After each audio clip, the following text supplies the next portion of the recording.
Hey everybody, this is Jason Alba. It is Monday, April 27th, 2020. It seems like this is the entire month of April Fools.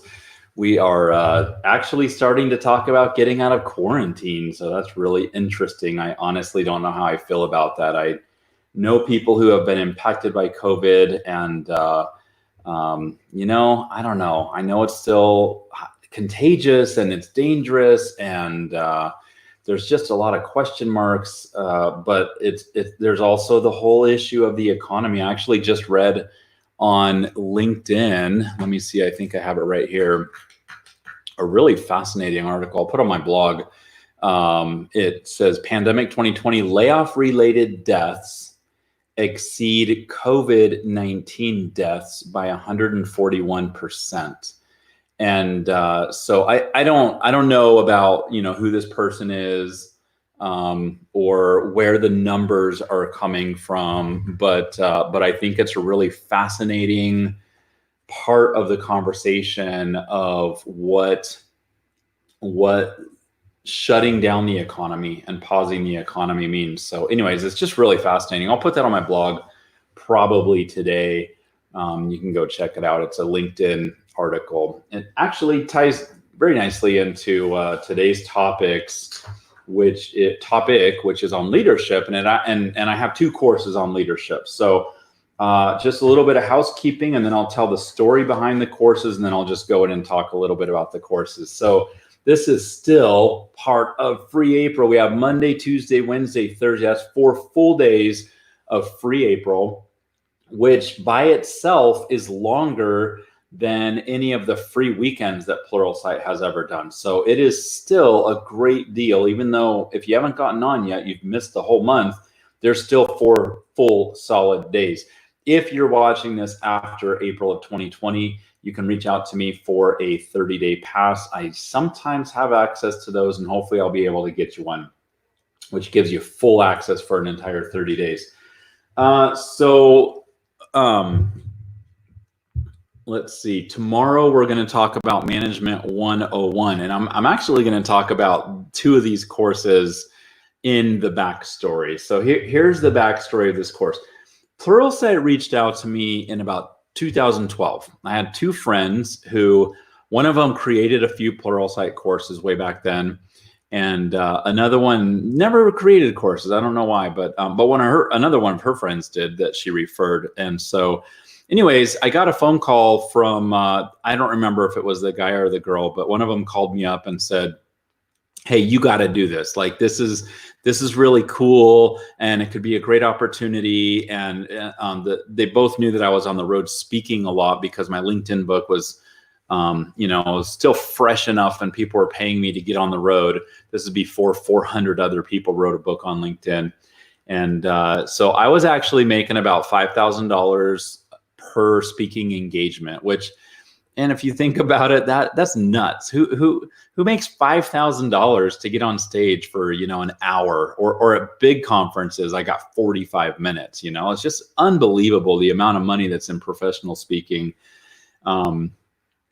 So anyways, so I'm on the road speaking, and I'm at home. I get home, and I'm between trips, and I find myself on the phone with one of the early employees at Pluralsight. The role now that that function she was fulfilling when she was talking to me on the phone is called acquisitions editor, or it's basically I think it's acquisitions editor. Anyways, it's the recruiters to find new people to do Pluralsight courses. And if you're interested in being a Pluralsight author, reach out to me. I'd talk about this stuff all day long because it's an awesome opportunity. So anyways, I'm talking to her, Megan, and we had a super conversation. And she's like, Jason, not everybody in our library needs Visual.net, or not everybody needs Java or JavaScript or whatever all these different languages are. Like, these certain people need this certain part of the library, and those certain people need the other certain part.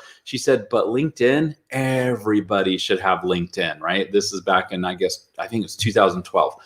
And so everybody needs what you have, no matter what they do. If they're back end, front end, this, that, whatever, if they're management, if they're just getting started, everybody would get value out of your courses. And you really should be one of the most popular authors in our library because your topic applies to everything. Well, so anyways, long story short, I started, and that's actually its own conversation I could talk about for a long time. It was not amazing. It wasn't love at first sight. It was a lot of hard work, and the benefits were not immediate. And so we had a conversation a few months later. She's like, everybody loves your courses. And I was like, I don't think everybody does, because according to my numbers and the paycheck that I'm getting, I'm not getting a whole lot of views. And she's like, well, everybody does. And let's redo it. Let's do another version because LinkedIn has changed. And let's talk about money. Like, let's figure that out so it's actually worth it. All right. So then I was like, okay, well, and the interesting thing was I signed away my intellectual property. Like, I could get on stage and talk about this stuff, but I can't go to a Pluralsight competitor and do the same course. And I wouldn't. I have no interest in doing that. So anyways, it was just like, is this real? Like, do I really want to do this? And is this where I should put my time? Because I had some other plates that I had spinning that I just needed to work on. And so anyways, one day I was like, okay, I'm in. I'm actually going to do this. I think there's some potential here, and I'm going to put the time into this. And so I had already created 9 courses on Jibberjobber. So Jibberjobber is my job search CRM. And I made a LinkedIn DVD, which I put into a streaming, online streaming on demand. And I was like, oh, wait, I just figured this out. So what if I take any of the other 8 topics that I've already done? I've already put the work in on those, and let's put them into Pluralsight courses. And this was back in the early times of Pluralsight, when I could go to them and say, hey, here's an idea. And they're like, well, you're the expert. Like, let's do it. If you think this is good, let's do it. Doesn't necessarily work that way right now. So anyways, I did all my courses that I could that had to do with job search, right? Because that's where I came from. Like, since 2006, that's where my brain had been. So I'd been 6 solid years in Jibberjobber, and then I'd done a lot of job search presentations. That's where the Career Management 2.0 came from. That's where informational interviews came from. That's where personal branding came from. All the stuff that you'll find in the Pluralsight job search channel came from those early days. Okay, so it was like the 2nd or 3rd, they call them author summits. They're like a conference for Pluralsight authors, and now they have like a 2-day author summit, and then the rest of the week is like Pluralsight customers, which is super fun, a lot of fun. Hopefully this year it'll be in October in Salt Lake. I really, really hope that we can do groups by then.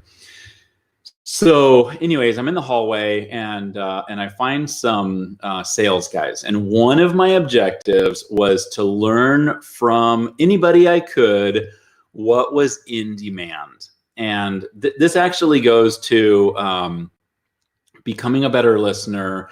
And the course that I'm working on right now, which is called Critical Observation on the Job, the idea is where do you get your information from?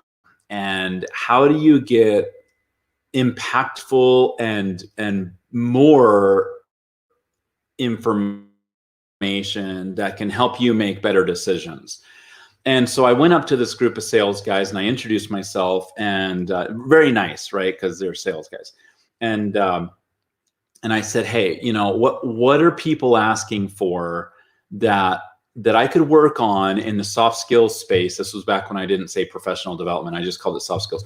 What are people working on that I could create courses on that will help you close deals and that will help you retain customers, right? Because if it's an annual contract for a company, I don't want them to come back in a year and say, well, we just didn't find any value. So my whole thing has been, how can I help create value to attract new customers and keep current customers thinking this is amazing? We definitely we need to keep paying for this.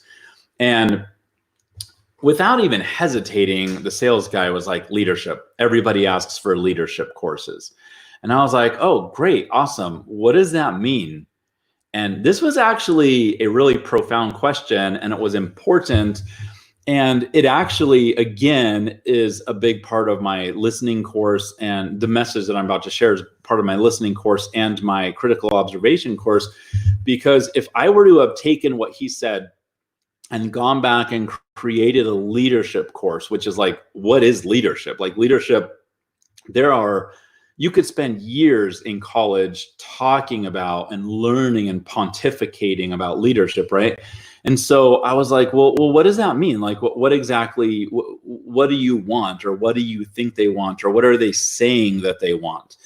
And so he says, oh yeah, well, basically what we want is, this and this and this and this and that. And I was like, that's not leadership. None of that is leadership. That's operations management, which I thought was really profound, that he asked for one thing.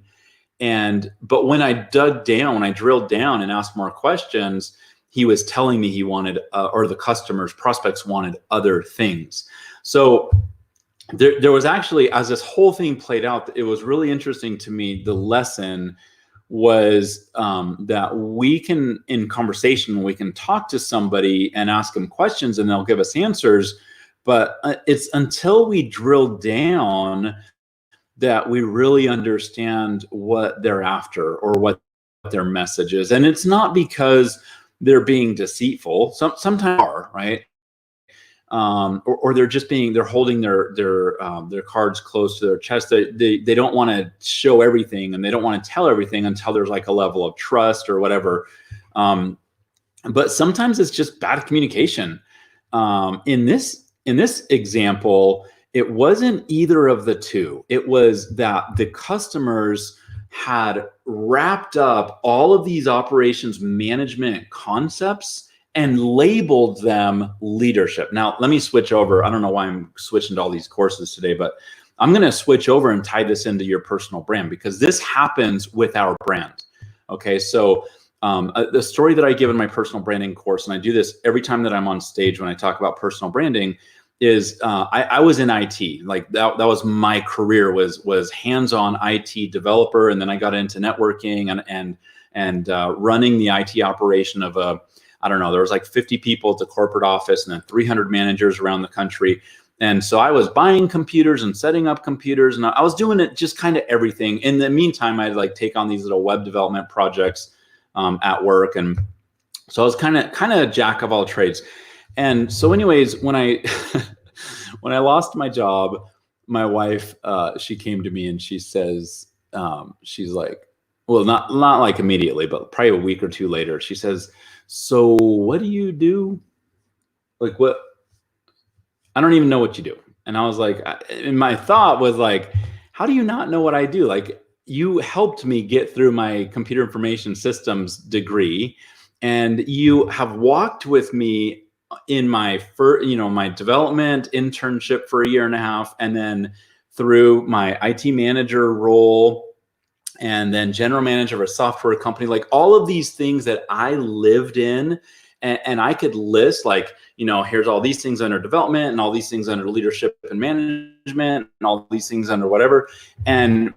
But for her, she was home raising kids and being a great wife and like doing all these things, but she wasn't at work with me, right? And so when she thought about me, she's like, oh, he's into computers.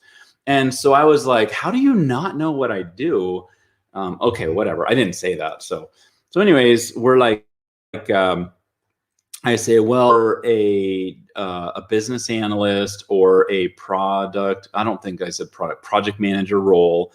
I had already known that I was out of development. I'd been away from it long enough, and there were so many smarter people that had walked in that I was like, I can't keep up with this conversation. So I started telling her, I'm looking for a project manager or business analyst role at these types of companies. And she's like, okay, well, so-and-so is asking me because her husband's in IT and he wants to help. Like, he wants to open his network. And I was like, this is amazing. So a few days later, she comes back and she's like, guess what? And I was like, what? And so-and-so, this other person, completely different person, down the road, neighbor from us, wants to talk to you. And I was like, awesome. I know he works in IT. He works at the city. I'm not interested in a government job. I've already done that. But I'm sure that he knows people, right? And if he wants to talk to me, then that's a pretty sweet that's awesome. Like I didn't have to do any networking, any networking to get this guy interested in talking to me. And I was like, okay, great. So what does he want? And she said, well, he wants you to fix his computer.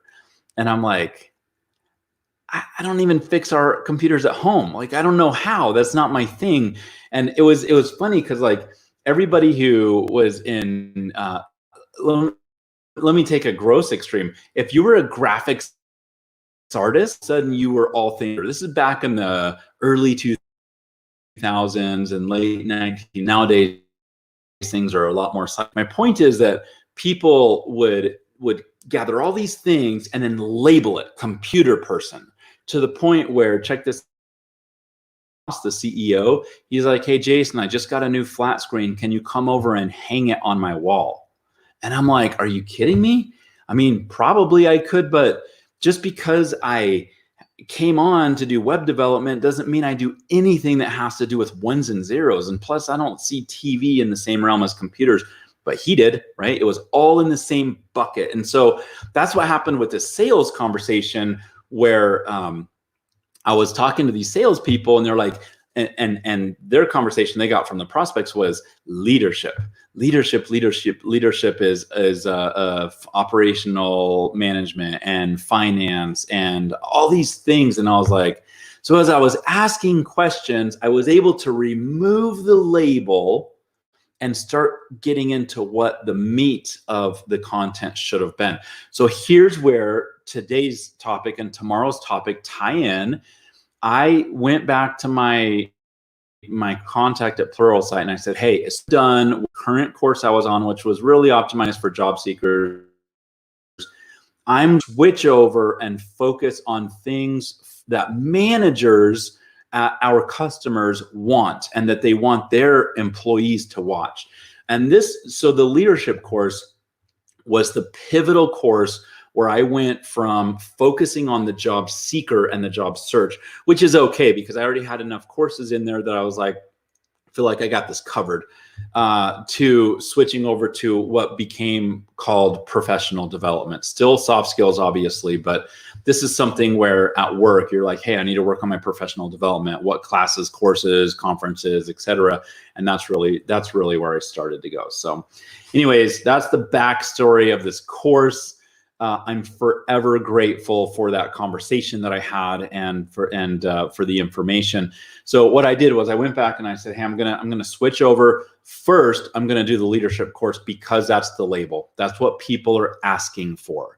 And I love leadership, by the way. Like, it's one of my favorite topics, strategy, vision, all of that stuff. And so I was really excited to do that. But then, and tomorrow we'll go deeper into this, but I said, but then I'm going to do another course on management. It's called Management 101. It's 3.5 hours, which sounds like a long time, but I'll put that into perspective in a second. And so what I wanted to do was hit the label, the thing people were asking for, but then switch over and hit all of the specific line items they were asking for, which is really in my Management 101 course. All right, so the first course that I came out with was not this one. It was Leadership Getting Started. And so this is kind of a basic introduction to concepts of leadership. And I was reviewing it this morning. It's almost 2 hours long. I like it. I really do. This is one of my more favorite courses. I feel like I've said before, I feel really strongly that a lot of people don't feel like they're leaders. They don't have a leadership role. I actually saw a comment a few weeks or a few months ago from someone who's like, I would watch this course, but I'm not a leader. And I was like, none of my courses require leader or manager in the title. If you are proactive and strategic about your career management, these courses are for you. Even if you never want to be a leader in any role that you have, which is totally fine. I totally respect that.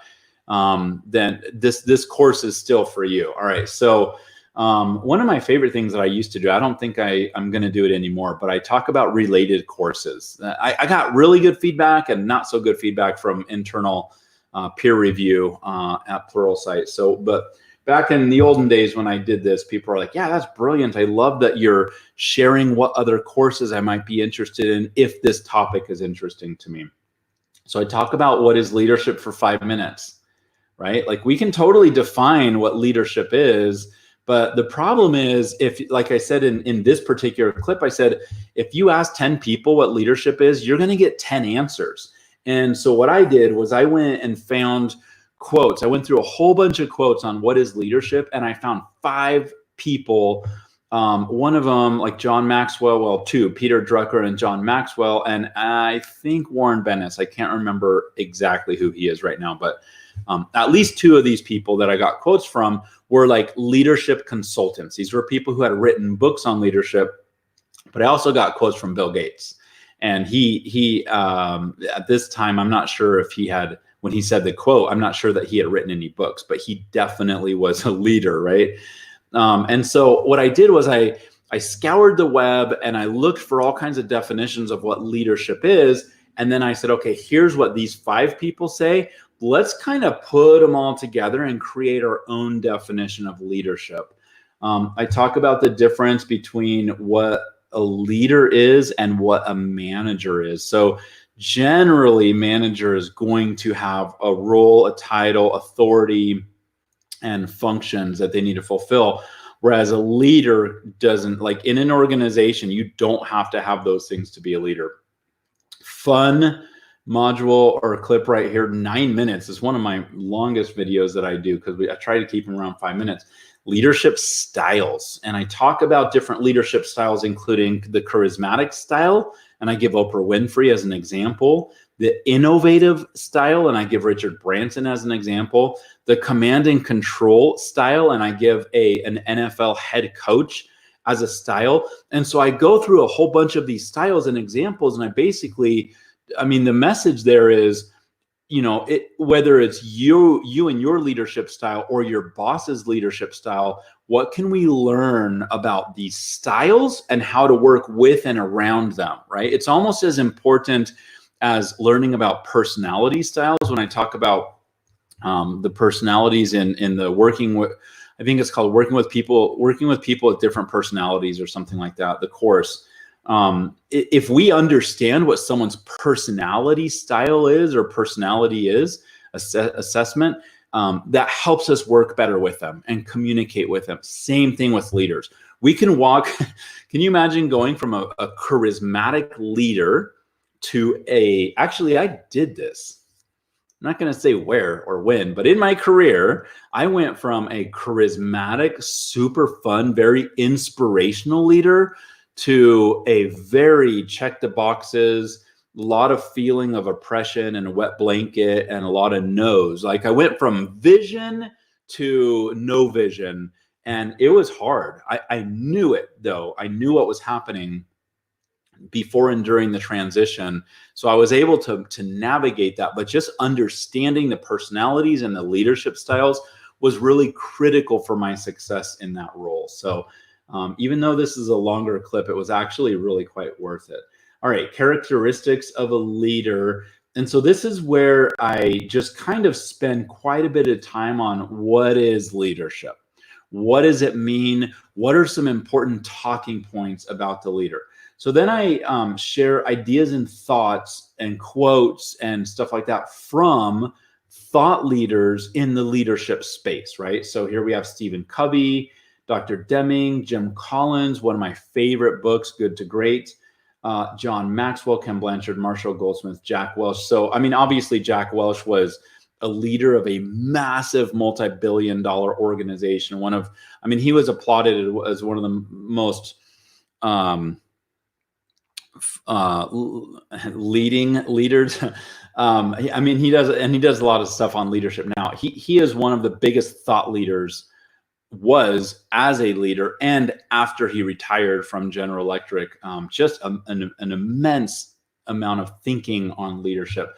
So there's some really cool stuff here from thought leaders. And then the next module is leadership examples. So this is where I go into leaders from Zappos, Facebook, Virgin, and Tesla and Amazon.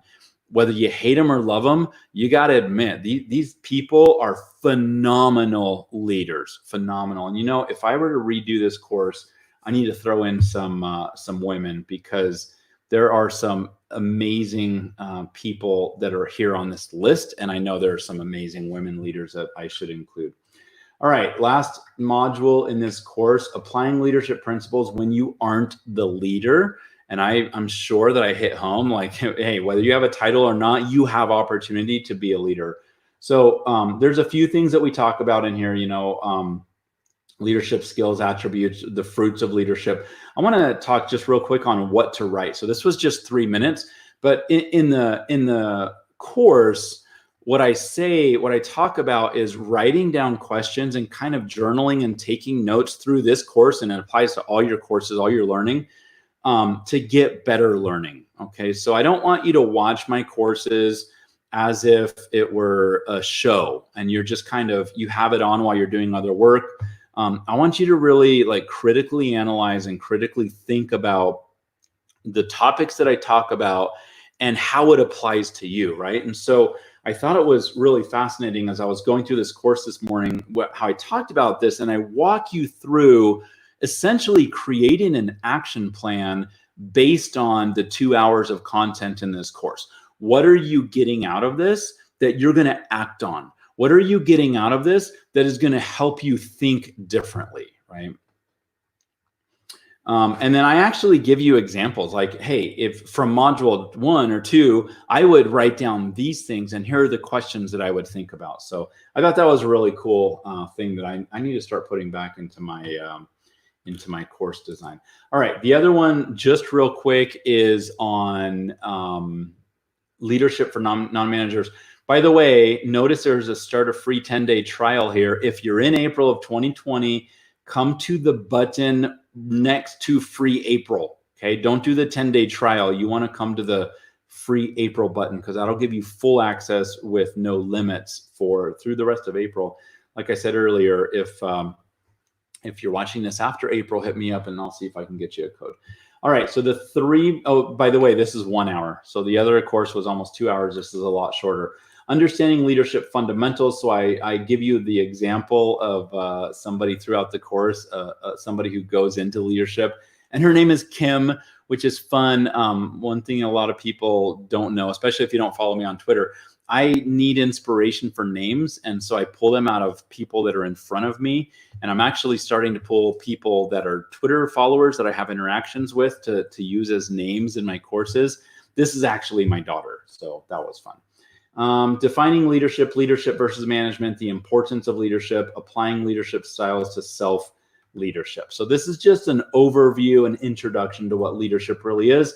Once again, big message especially for this course is, hey, I know you're not a manager, I know you're not a boss, but you definitely still can be a leader. And the cool thing is, here's one of my big messages ever to anybody. I don't care what your title is right now or how low or how entry level you are right now. I'm looking at 5, 10, 15, 20 years down the road, right? And if 20 years down the road, you've been excellent at everything else, but not in leadership skills, it's not like they're going to give you a title and all of a sudden you're a leader or a great leader, right? I want you to start developing these leadership skills right now, because you never know when someone's going to come in your office and say, hey, you know what, we have a leadership opportunity. We think you're ready. Are you ready to jump into this? What I'm saying is get ready right now. Start working on these leadership skills right now. It's important for your own personal leadership. You'll see benefit right away for your own personal leadership. But as far as your career goes, why not prepare right now for these things? All right, so the second module, I talk about a whole bunch of characteristics or qualities: integrity, accountability, learning, leaders are learners, continual learners, making hard decisions, inspiring other people, communicating, leading by example, delegating, and prioritizing. These are all things that we could just list through a blog post, but the narrative, I think, really adds a lot of context and helps you understand, yeah, I need this. All right, becoming a leader in every role you have, which once again, this is the message. I don't care what your title is, you can be a leader. So we talk about commitment, the one from the list, understanding, assessing, practicing leadership, getting mentored, and teaching. So pretty short course. This is just an introduction to leadership concepts. if you're really interested in leadership, this is where the meat is. I mean, the other course is fine. I'm not saying it's not fine. It's a good course. But if you are a leader or you're like really anxious to become a leader in your career, the Leadership Getting Started is a great course. Like I said, tomorrow we're talking about Management 101. It's 3.5 hours. My inspiration for that course was from my MBA program, my business undergraduate, and then my MBA program. And I just sat and thought, okay, if I only have a little bit of time, how can I wrap up my years of what I learned and what's relevant? Because there was a whole lot of stuff in the program that wasn't relevant. But man, I actually call it the mini MBA course. It's not a mini MBA, and I'm not going to give you an MBA, and you can't say that you got the Jason Alba mini MBA, but it is a great primer to help you understand what would be talked about in an MBA program. All right, so that's it. Hey, on Facebook, thank you for the like, and thank you for the surprise look, the wow look. I don't know exactly what that means. Hopefully that's wow good. And for those of you following on Jibberjaw on YouTube, thank you for hanging out with us. Give me a like or subscribe. If you subscribe, then you'll see my next live streams. I'm only doing this daily through the rest of this week to finish out the month, and then I'll switch over probably to once or twice a week. We'll see how that goes. All right. We'll see you next time. Comments are on the Facebook page, or the links to these two courses are on the YouTube comment area, or the description area. All right. Good luck. Talk to you later.